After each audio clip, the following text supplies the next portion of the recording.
Hey, what's up guys? Welcome to the channel. I'm Ben. I put a video out like this at least once a week in the winter time, so consider hitting that subscribe button if you want to see more like this. This is my 2016 Freeride 800. I just picked this sled up this year and I got one ride out of it before I could not get it to start. And if you guys want to check out those videos and look back, feel free to do so. But essentially what happened was one of my spark plug wires in here was up against a clamp on a coolant line, and basically I think it just wore itself through and then burned itself up because it was arcing across there, which is why it now looks like that. But today's video is all about indexing the spark plugs on these sleds and how when I replaced my plugs and wires, I didn't do that. So let's get in here and I'll show you exactly what I'm talking about as far as indexing, and I will hopefully correct the issue if there is one.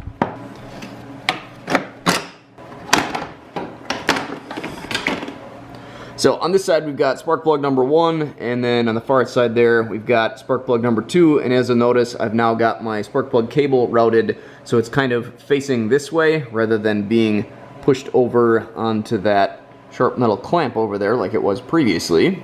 But both of those spark plugs basically are going to be threaded into the head and just kind of sit over your piston, which of course is in there kind of going up and down. Directly over your piston and your spark plug is going to be your fuel injection system. So essentially this is going to squirt fuel right down into that cylinder and at the spark plug.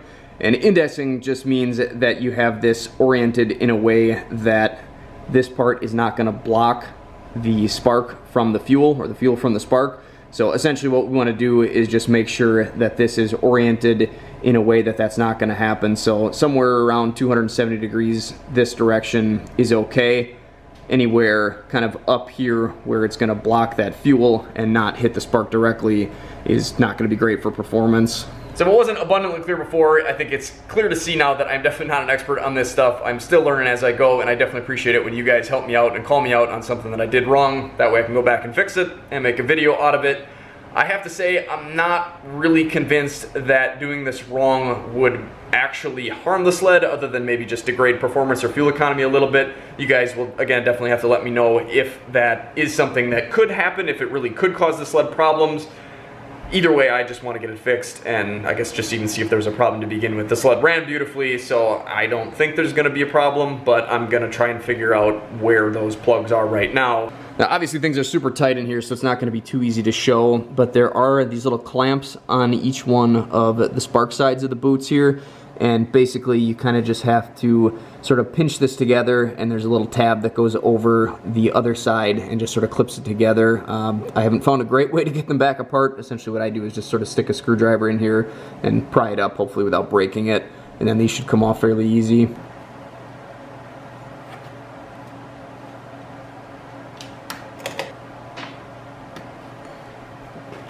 What I'm going to do here is just mark on the top where we don't want that electrode to be, because that's where our fuel is going to get squirted in.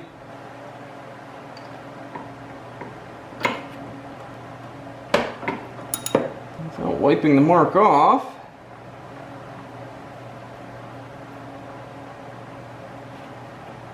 Looks like, yeah, we were good on that one. Fuel would have been getting sprayed directly at the spark there. I guess possibly could have been clocked a little bit more that direction. So I think what I'll do here is wipe that off, and then I'll draw myself a new line indicating exactly where the sort of prime location for this is going to be, so that way I'll know if this is faced directly at my injector, I'm good to go. And of course, if you're putting this in for the first time, you'd want to make sure that your gap is correct here. I had already previously checked this with my plugs that I pulled out of here. Assuming those were correct, these actually were correct right out of the box. Definitely don't want to bank on that, but I would say just check it against what you had in the sled if you can't find the spec. Otherwise, if somebody wants to let us know the spec down in the description, that would also be great.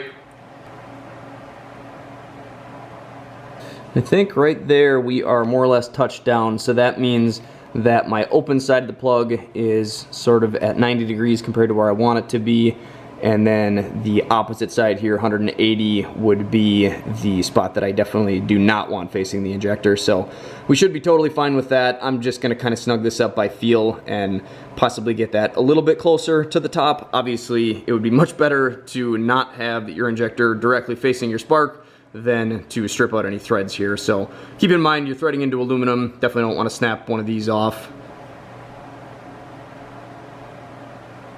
I think we're just gonna call that good. So that's where we ended up. Obviously not a prime location. Could have been a few more degrees that way. The far side over there is definitely gonna be difficult to get to and to show. So I'll show it as best I can, and I'll do the same thing where I mark it and then take it out, and we'll see how that one was oriented. Let's see how I did. Oh, look at that. So there's my mark where the injector was, and as you can see, my electrode down at the bottom was not perfectly placed. Perfect would have been right about there, but just barely off perfect there. I guess basically I've wasted my time here, but hopefully I've helped you guys out, and I guess at least now I know. Honestly, I'm glad I did it because now I'm gonna feel a lot better about it, and I'll know that it was not getting sprayed like this.